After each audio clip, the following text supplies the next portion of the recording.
It's the name of a famous method. In this method, you set goals for yourself on a daily or weekly. You start to put cross to the days on which you have reached your goal. You make a chain with these crosses and you don't give up. You don't break that chain. But you have a problem.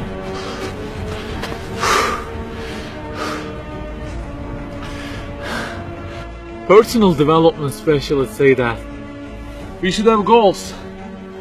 You know, they say like, don't sleep more than 6 hours, learn a language, finish a book every week, don't stop, always run, don't give up on your dream, don't break the chain.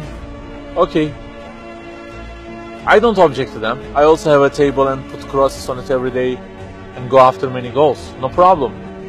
But you know what? They don't talk about the most important part of it.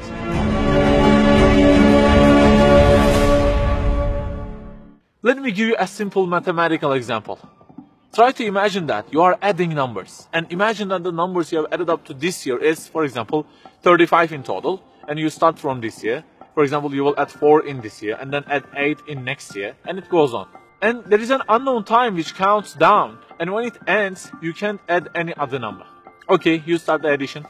Plus 4, plus 8, plus 7, plus 3. You add ambitiously, you keep adding and adding. Plus 6, plus 5, and okay, they say time is over. Then you realize that you have added the numbers into a giant parenthesis, and there is a zero multiplication at the end of it. It wipes out all the numbers you have added all those years, and the result becomes 0. Of course, you are disappointed. All your efforts have been wiped out by the 0. A regret arises inside of you. You say, I wish I had seen the whole picture at the beginning and realized that 0 and changed it with 1 before I started the addition. I think you got the point. Okay, guys, you may have goals for this year and afterwards. Learning a language, finishing a book every week, increasing your monthly income to $15,000, not sleeping more than 6 hours, etc. But for what? For what do we set goals exactly? Why don't we break the chain?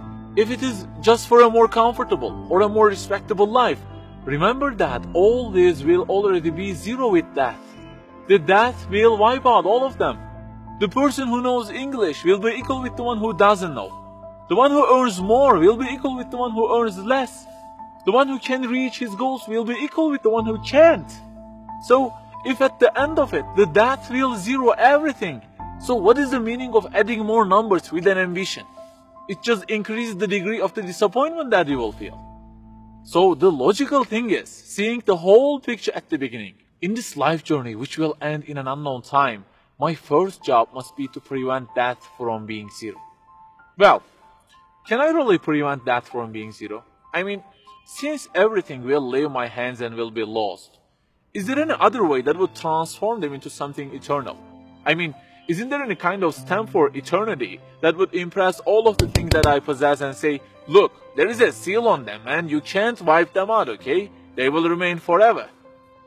The only one to say such a thing is the owner of the everything. And he says, كُلُّ شَيْءٍ هَالِكٌ.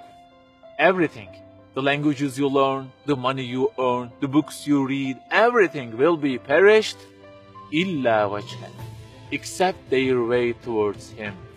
So the creator of our life says, if your intention is towards Allah, if the thing you do is for His acceptance, it won't disappear, it will be transformed into eternity in paradise. So learning a language, finishing a book every week, being rich, everything, if they are towards Him and for His sake, eternity stamp being pressed on them. For example, in this year, I will study English for 10 minutes daily. For what? Because serving Islam in the field of English is so important, and I want to gain acceptance of my Lord with it. That 0 has turned into 1. This year, I will finish a book every week. Why? Because this is the way of being a more sophisticated person and serving Islam better, and Allah who is eternal will be pleased with it. Good news, that 0 has turned into 1 because now His acceptance is your intention. I aim increasing the income of my company to $150,000. For what? Because I will spend that money on spreading the message of the Quran to the whole world and the publications that would please Him. you have exterminated the zero, because now your goal is towards him. We add and add like this through our lives, and they don't end with death. People who seek Allah's sake in their actions kill their death. Death cannot zero their additions. If the thing we do is for his acceptance, it is not mortal. You may say, I don't really love him that much, and maybe I don't really believe in him that much either. So how can I do everything for his sake? I don't even know who he is. My brother or sister, that's the problem. You don't even know who he is. And actually, it is our first job in this life, recognizing him. That's the first step. The more you recognize him, the more you love him. And the more you love him, the more you seek his sake in your actions. So learn about him. Who made you? What does he want? Why does he give you such a billion things in each day? Read, find out. Turning the zero into one is a lifelong process. Start at the point that you are missing and try to fix it. Like the specialists say, don't break the chain, but keep the chain to gain his acceptance. Run, but run to be eternal.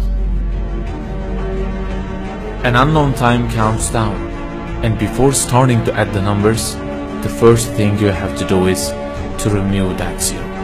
Otherwise, everything you added will be wiped out.